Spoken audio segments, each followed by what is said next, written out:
అందరికీ నమస్కారం. నేను మీ పద్మలత కొఠి. శుభోదయం, శుభ శనివారం. ఈరోజు ఆ వెంకటేశ్వర స్వామి మీ దయ వలన మనం అనుకున్న కార్యాలన్నీ సిద్ధించాలని మనస్ఫూర్తిగా కోరుకుంటున్నాను. అయితే మన దేశానికి వెన్నెముక యువత ఉత్సాహంగా ఉండాలి.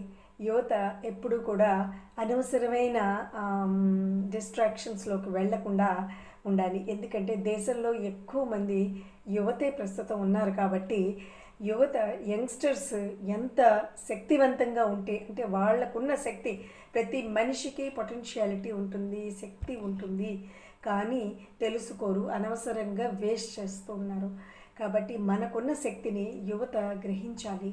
ఆ శక్తిని కరెక్ట్ వేలో దేనికి ఉపయోగపడుతుంది, మనం ఏం చెయ్యగలము అనే విషయంలో నేనేమీ చేయలేను అని అనుకోవద్దు. అనవసరమైన ఈ ప్రేమలు దోమలు వీటన్నిటిలో పడి మనం అనుకున్న గోల్ని సాధించకుండా ముందుకు వెళ్ళడం లేదు.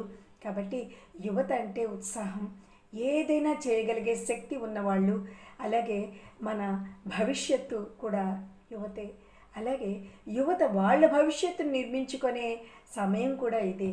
ఇవన్నింటినీ గుర్తుపెట్టుకొని యువత ముందుకు కానీ వెళ్ళినట్లయితే మంచి చక్కని సమాజాన్ని నిర్మించగలరు. అలాగే వాళ్ళ జీవితాన్ని వాళ్ళు మంచిగా నిర్మించుకోగలరు. ఎప్పుడు కూడా ఇలా ఉండే పరిస్థితి నుంచి ఇలా వెళ్ళే పరిస్థితికి మనం వెళ్ళాలి అన్న విషయం ప్రతి యువత, ప్రతి వ్యక్తి గుర్తుంచుకోవాలండి. ఎప్పుడు ఇలా వద్దు, ఇలా ఉండాలి, అది నేర్చుకోవాల్సింది. థ్యాంక్ యూ వెరీ మచ్ అండి.